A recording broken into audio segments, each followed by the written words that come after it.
l'espace Afrique internationale représenté par Nazer, dont la présidente directrice exécutive est Madame Awa Ndiaye, qui est actuellement au Sénégal, je pense, en tout cas en Afrique, a accepté le principe de co-sponsoriser. Et Marco nous a vus et puis aussi on s'est dit pourquoi pas. Donc ce serait une très bonne chose après ce qu'on a eu à faire aux Nations Unies sur les droits de la femme. Ce serait intéressant d'analyser la situation. C'est comme ça qu'on a accepté de participer à la soirée et j'ai accepté d'être le modérateur de la soirée.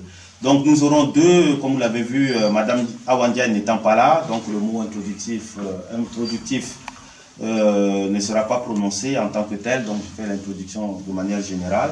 Et nous aurons deux présentations. La première sera donnée par Nazer, et Nazer Abdoulaye Nyehoun, et la deuxième par Marco Agbetse. Marc Agbetse, communément dit Marco, donc on a gardé ce nom-là. Yao, exactement, Yao, qui parlera de plus précisément la situation du Togo. La première présentation qui est donnée par Nazer Nyehoun portera sur une présentation générale du mécanisme de l'examen périodique universel du Conseil des droits de l'homme, qui est, je crois, un des derniers bébés de ce mécanisme onusien, de cet organe universel, et il va nous donner qu'est-ce qu'on entend par examen périodique universel. Abdoulaye Nazer Nyehoun est juriste et politologue, il est burkinabé de nationalité, il est titulaire d'un diplôme d'études approfondies à l'époque d'EA en sciences politiques, d'une maîtrise en droit public qu'il a obtenue à l'université de Ouagadougou au Burkina Faso.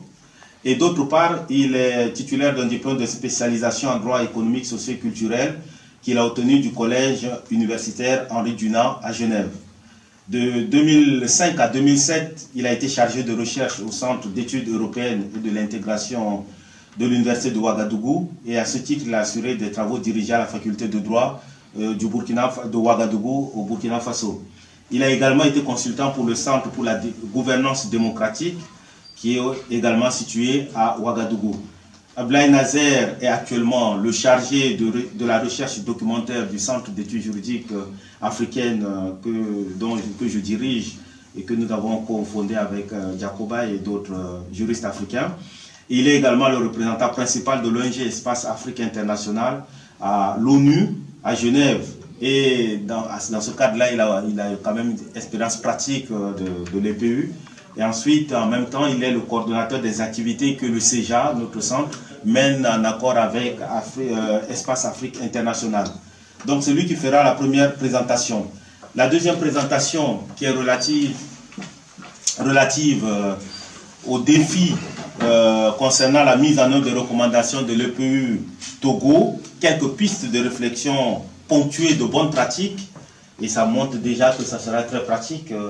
L'intervention de Marc Agbetse, qui est lui aussi spécialiste des droits de l'homme. Il a été coordinateur du programme Afrique, puis directeur de la formation et du plaidoyer international auprès des Nations Unies à Franciscan International à Genève de 2003 à avril 2010. À partir de 2010, il est occupé au Bureau international catholique de l'enfance BICE, le poste de chargé de programme Afrique pendant 2 ans, puis depuis 2012 en tant que coordinateur du plaidoyer international auprès des Nations Unies et d'autres institutions au niveau de la représentation permanente du BICE auprès de l'ONU à Genève.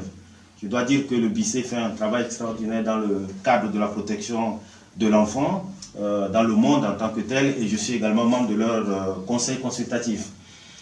Yao a obtenu un diplôme en droit international des droits de l'homme et pratique des organisations internationales auprès de l'Institut des droits de l'homme de Lyon. Il est également titulaire d'un master en droit public et droit de l'homme de l'université Pierre Mendès France de Grenoble. Il est enfin titulaire d'une double maîtrise en droit des affaires et en carrière judiciaire et d'une double licence en droit international public et en droit privé. Il est par ailleurs auteur de plusieurs articles pour des revues de droit et intervient dans des institutions académiques sur les thématiques relatives aux droits de l'homme, y compris les droits de l'enfant, puisqu'il travaille pour le BICE. Voilà un peu présenter assez brièvement nos deux panélistes de ce soir. Je présenterai aussi dans un deuxième temps, avant de donner la parole à Nazer, les institutions qui ont organisé cette table ronde. Notamment, je commencerai par l'organisateur principal qui est le Centre international de conseil, de recherche et d'expertise en droits de l'homme, le CICREDO, qui est une association, comme on l'a dit, togolaise, qui vise à offrir aux organisations de la société civile, y compris les syndicats et les associations de jeunes, un espace en vue de capitaliser, de la capitalisation des acquis et de bonnes pratiques, la mutualisation des techniques et approches d'intervention, une professionnalisation de leurs opérations en matière de gestion des ressources administratives, humaines, logistiques et financières, de recherche, de management des connaissances et des acquis, et d'analyse objective des situations de droits de l'homme. Le CICREDO vise aussi au renforcement des capacités, des outils, des approches et techniques d'intervention. Il vise à assurer la visibilité de l'ensemble des obligations nationales, régionales et internationales de l'État, ainsi que les avancées réalisées, les défis rencontrés, afin de favoriser le monitoring. Voilà en un mot les missions que le CICREDO s'est donné. Quant à Espace Afrique International, c'est une ONG d'échange et de coopération multilatérale en faveur de la promotion culturelle, économique et sociale d'Afrique en général et des pays francophones en particulier.